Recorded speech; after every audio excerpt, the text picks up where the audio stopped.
discussão entre a, a, os conceitos de ídolo e ícone é, são bem comuns na teologia, vem primeiro de uma disputa real, que é a disputa iconoclasta, né, entre a Igreja Católica e a Igreja Ortodoxa, né? A Igreja Católica é, tem imagens tridimensionais, né? As estátuas, famosas estátuas. Os ortodoxos, eles não aceitam estátuas, mas apenas ícones. E daí eles têm toda uma construção teológica. Infelizmente, eu tenho pouca familiaridade, mas que eu quero aumentar minha familiaridade com a ideia do ícone, mas a ideia de que o ícone ele não seria uma imagem fechada em si mesma, porque a imagem tridimensional ela é uma imagem que tá em Hum, si, está fechada em si. Você tem todos os aspectos da imagem na imagem tridimensional, que é o ídolo, no caso, a estátua. O ícone, por ser uma imagem bidimensional, e tem toda a questão do estilo iconográfico, né, de que você não pinta de qualquer forma, mas que existem aquelas regras de cores, de profundidade, coisa e tal. Eles vão argumentar de que o ícone, então, não seria idolatria, porque o ícone ele não é uma imagem fechada em si mesma, mas é justamente pelo seu caráter, enquanto ícone, ele faz com que você olhe através dele, ou seja, que ele te suscita a pensar a respeito daquilo que não está retratado dentro do ícone, daquilo que os símbolos e as cores e as luzes do ícone fazem você pensar. Então, eles fazem esse tipo de distinção. E daí a teologia mais contemporânea pegou esses dois conceitos, pegou essa disputa lá do começo da Idade Média para discutir questões epistemológicas a respeito de Deus, né, do ícone e do ídolo. O Western trabalha bastante com isso. Ele trabalha de novo sobre essa ideia de ícone, de ídolo e ícone no livro O Evento Igreja. Igreja ele trata de novo a respeito dessa discussão.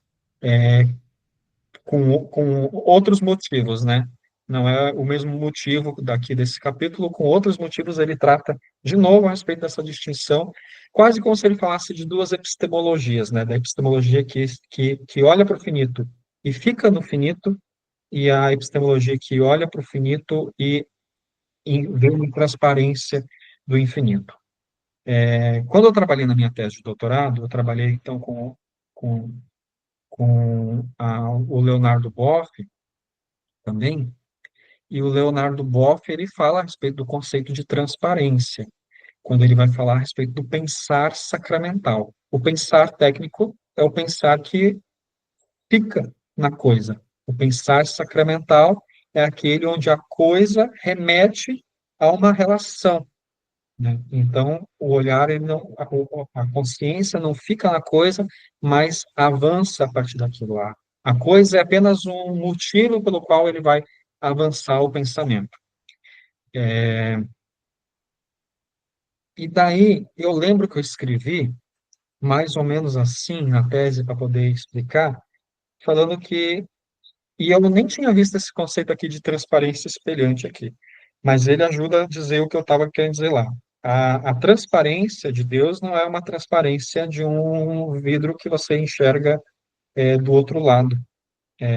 Ou seja, que você olharia para o ícone, no caso, para a gente ficar aqui nessa metáfora da Igreja Ortodoxa, você não olha para o ícone e vê Deus.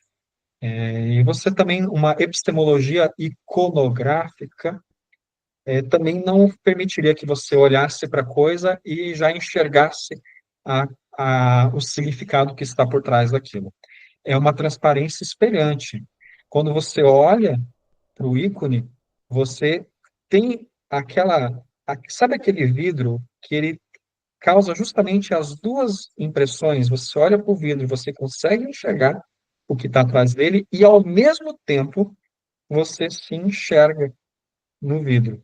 Ele reflete de maneira um pouco opaca, assim, né? Não com todos os detalhes, assim, é uma imagem meio etérea daquilo que está refletindo, e você enxerga também o que está do outro lado. Também não é uma visão clara do que está do outro lado, mas também é uma visão um pouco mais opaca do que está do outro lado, ou seja, por mesclar as duas imagens, o que está atrás do vidro e o que está na frente, que ele espelha, ele cria um, uma sobreposição de imagens, né, e, portanto, não permite você enxergar com detalhe nenhuma das duas imagens. Você nem se enxerga com detalhe. Se você quer fazer a barba, procure um espelho que não deixa enxergar do outro lado. E se você quer enxergar a paisagem, procure um espelho também, um espelho não, um vidro que também tenha que não tenha esse espelhamento, porque senão você não vai conseguir apreciar o que está do outro lado do vidro. E que o pensar sacramental, então, seria um pensar, assim eu expliquei na tese, que é aqui, o conceito aqui caiu como uma luva, uma transparência espelhante, né? É uma sobreposição de imagens. E que, portanto, ao mesmo tempo que não permite que o olhar se reduza àquilo que está olhando, que é a transparência, mas que instiga a enxergar o outro lado, também não oferece uma vista clara do que está do outro lado, né? Tudo fica um pouco opaco, tudo fica um pouco nevoento, tudo fica confuso de se entender, né? Você não tem uma visão 100% a respeito de nenhuma das duas coisas. Mas isso também provoca alguma coisa, essa distinção, né? Antes a gente estava falando ali que a gente faz fotografias, né, com a nossa mente das experiências da vida e dos próprios pensamentos, né?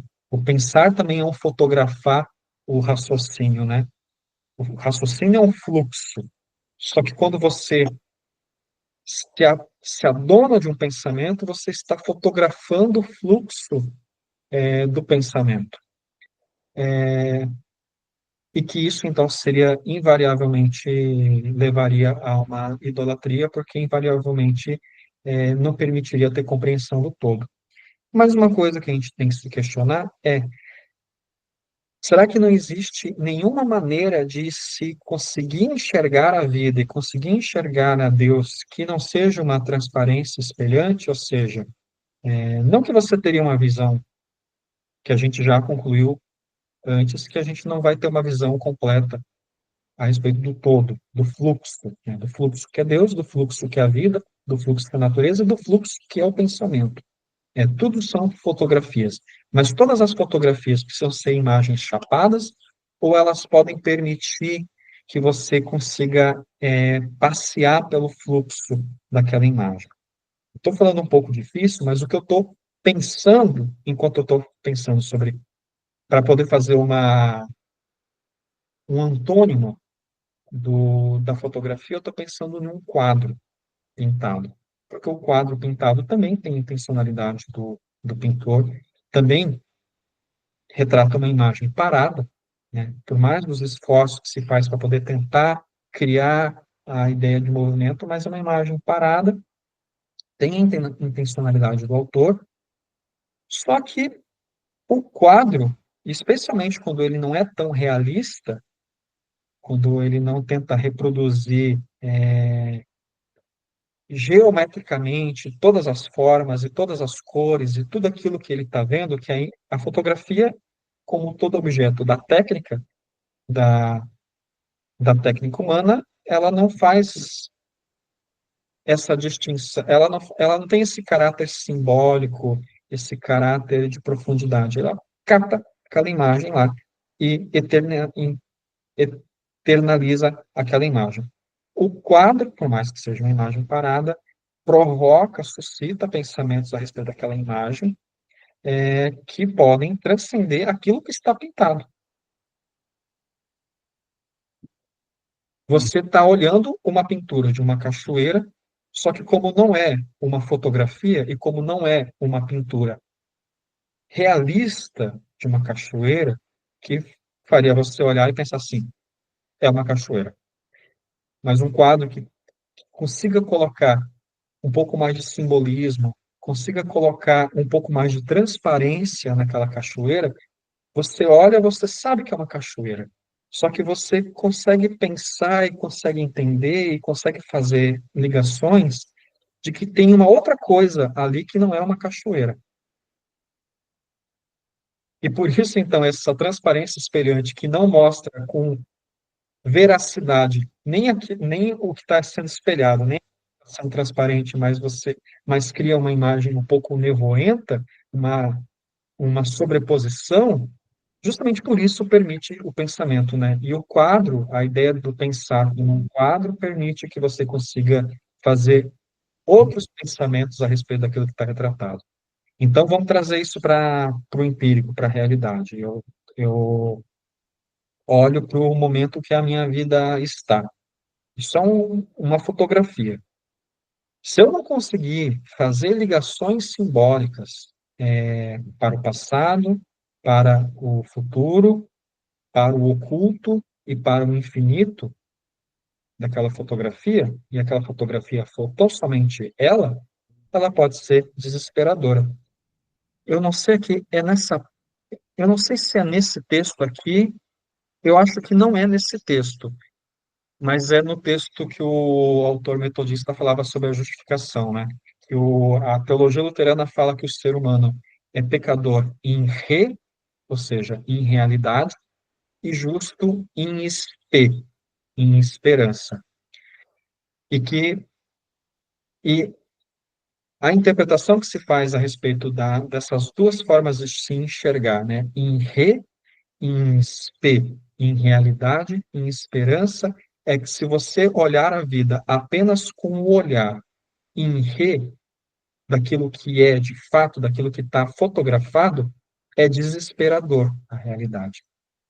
Por isso que a visão em spe, a visão em esperança, a visão que consegue transcender consegue transmutar aquilo que está sendo visto, ela é necessária para a vida. Estou falando demais, mas deixa eu falar só mais uma frase, porque eu vou falando frases e vou pensando em outras. Também quando eu falo na minha tese, e quero falar ainda muitas vezes a respeito disso, de que a fé é um tipo de racionalidade, e não um aceitar crenças e acreditar naquilo que não é convencional, aquilo que não está retratado de fato na realidade, que a fé, na verdade, é uma forma de pensamento, mas é uma forma de pensamento que consegue transpor aquilo que está sendo visto e conseguir ter outras interpretações do que são diretamente acessíveis pela experiência.